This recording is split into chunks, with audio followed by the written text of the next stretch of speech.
गोंदिया शहरापासून 5 किलोमीटर अंतरावर असलेल्या नागरा येथे पंचमुखी शिवलिंग असून हे मंदिर 270 वर्ष जुने प्राचीन काळातील शिवमंदिर आहे। या मंदिरात असलेल्या शंकराच्या पंचमुखी पिंडाचे दर्शन घेण्यासाठी भाविकांनी आज महाशिवरात्री निमित्त रात्री 12 वाजल्यापासून मोठी गर्दी केली होती। तर संपूर्ण परिसर हे हर हर बोला हर हर महादेव बम बम बोलेच्या गजराने दुमदुमले असून मंदिरातील पंचमुखी शिवलिंगाचे दर्शन घेण्यासाठी मोठ्या संख्येने भाविकांनी रांगा लावल्या होत्या। त्याचप्रमाणे महिलांनी देखील मोठ्या संख्येने गर्दी केली होती। मंदिरातील गाभाऱ्याचे दार रात्री 12 वाजेपासूनच भक्तांसाठी खुले करण्यात आले होते।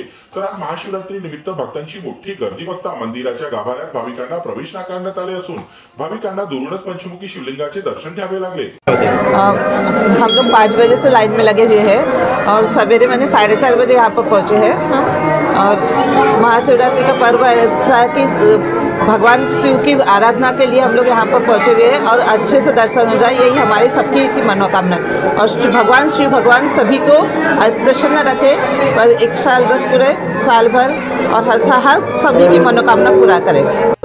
आज सर्वप्रथम तर आज आपण महाशिवरात्रीच्या पर्वाला पूर्ण देशवासियांचा आज महाशिवरात्रीचा पर्व आहे, खूप मोठा पर्व आहे जो शिवजी भोलेनाथ सर्वांची इच्छा मनोकामना पूर्ण करतात। आणि विशेष स्वरूपमध्ये आपण भारताच्या देशामध्ये आपण आपल्या महाराष्ट्रात गोंदिया शहरामध्ये गोंदिया याच्यामध्ये नागराधाममध्ये आपलं पंचमुखी नागरेश्वर महादेव बसलेला आहे। प्राचीन काळातून 270-80 वर्ष काळातून आपलं महादेव पंचमुखी नागरेश्वर बसलेला आहे आणि दरवर्षी तरी लाखो प्रमाणात भाविक इथे आपलं दर्शन करायला येतात आणि आपली मनोकामना इच्छा पूर्ण करतात।